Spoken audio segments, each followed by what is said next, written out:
Welcome back to Building on a Budget Models. Today we're going to be looking at this, the Hasegawa 124 scale Jaguar XJR-9 LM. So if we start by looking at the front, we can see that this copyrighted 1989. Obviously this was the Le Mans 24-hour winner in 1988. The number 2 car was the ultimate winner.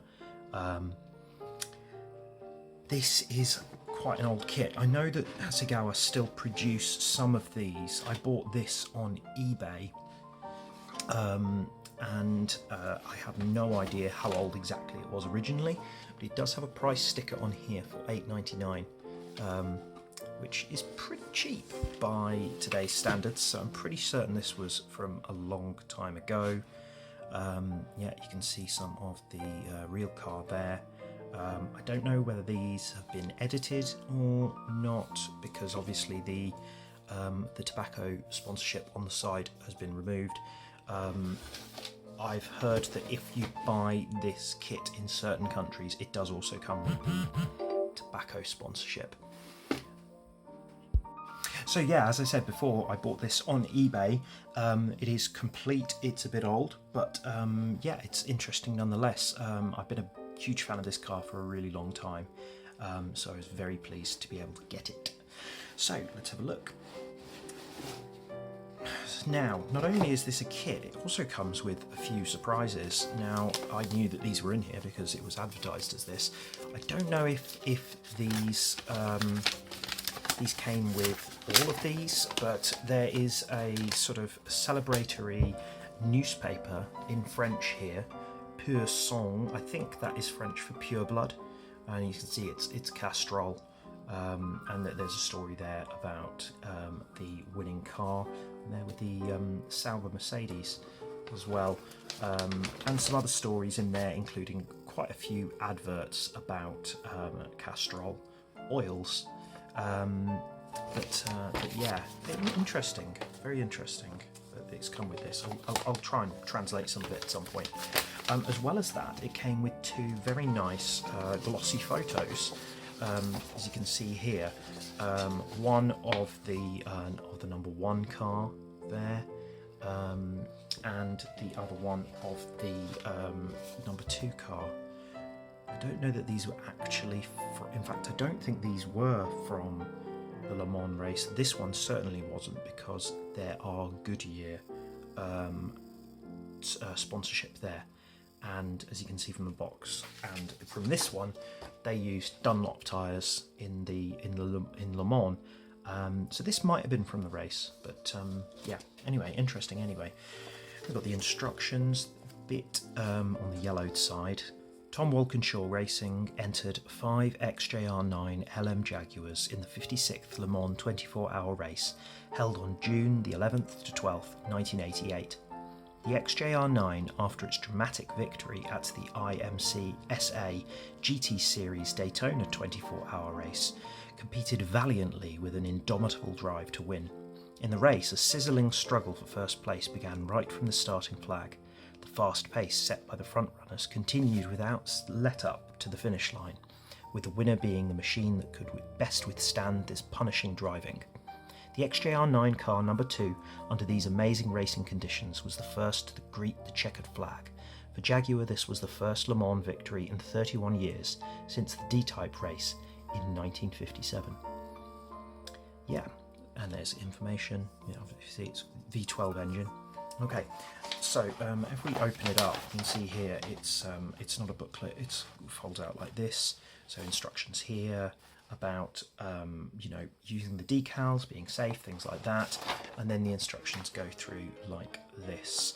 The paint codes are Mr. Hobby, and I you know, you can find equivalents. I don't have any Mr. Hobby paint, but you know, I've that's fine, isn't it? I know, unlike the Tamiya kit, which I've looked at online, not been able to track down, this doesn't have an opening rear section, and there's no engine. However, the interior and the exterior is still very detailed, and still looking forward to building it. You can see on the back decal instructions, lots of different variation because there are the correct decals here for all 5 cars that were entered into Le Mans. And on the back, these blue parts are things which aren't used in this kit, so that's quite useful as well. Yeah, so yeah, there's that, and you can see it still says down here, printed in Japan, 1989, down at the bottom. Okay, so let's look at the kit itself. That shouldn't be in there. Right, so you can see the body itself. In fact, I'll move the box out of the way. The body itself. Now, I don't know whether there were parts of this that were removed in advance because this, like I said, was bought on eBay, but it's quite well detailed. You can see, you know, the individual clips on these, on the flaps that went over the rear wheels. Some of the cockpit details have already been put into this box here. Yeah. On the back there, so those will be things I'll add in later, and also these, there are extra parts for those too. But yeah, the vent in the front there is open. Yeah, and not much in the way of mould lines that I can see. Yeah, nice. Yeah, and then there's the flat floor here with these very large Venturi tunnels. As you can see, the kind of pins for the wheels are moulded in, so quite a simplistic way to go with the suspension on this. But you know, it's a curbside kit, and I'm sure it'll look very good nonetheless. And then this one here with the sort of cockpit section, the seat. The seat has got moulded seat belts, but obviously you could, you know, go over the top of that with photo etch should you want to. Little pin there says made in Japan. Some of the wing sections, I think one of these wings was for the Le Mans model, and one of them is for the Daytona model in the Castrol livery that you could also get. Yeah, wing mirrors, you know, interior things, radiator, windscreen wiper, that sort of stuff, and all very nicely moulded. Now the clear sprue, a couple of pieces have fallen off, but yeah, headlight coverings here, windows which have got little holes, ventilation in them. I'll try and find the other clear parts. Here's the windscreen. Got some nice detail on that. Very nice and clear, especially considering its age. And the other headlight's in here somewhere, can't find it right now. Yeah, some more parts of the wing. I think some of these are like caps for different areas, maybe for the hubcaps, the wheels I should say. Yeah. There are a couple of the wheels, they're done in pairs, so you can see here that the rear wheels are much larger than the front wheels. Yeah, so the other one is exactly the same. As we can see here, the previous owner, someone who had intention of building it, had already put one of the slick tyres onto this wheel. I'll obviously have to remove that because these need to be black.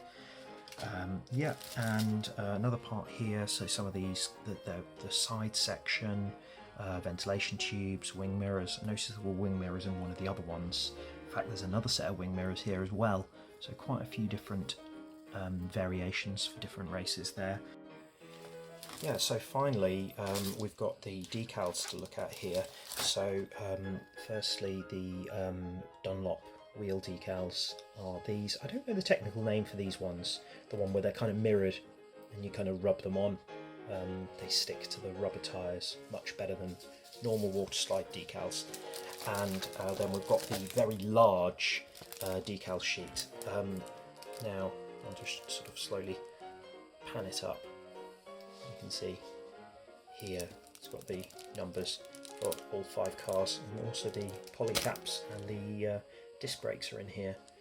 Now I was having a look at this, and it's a little bit yellowed with age. You can see there the drivers' names should be white.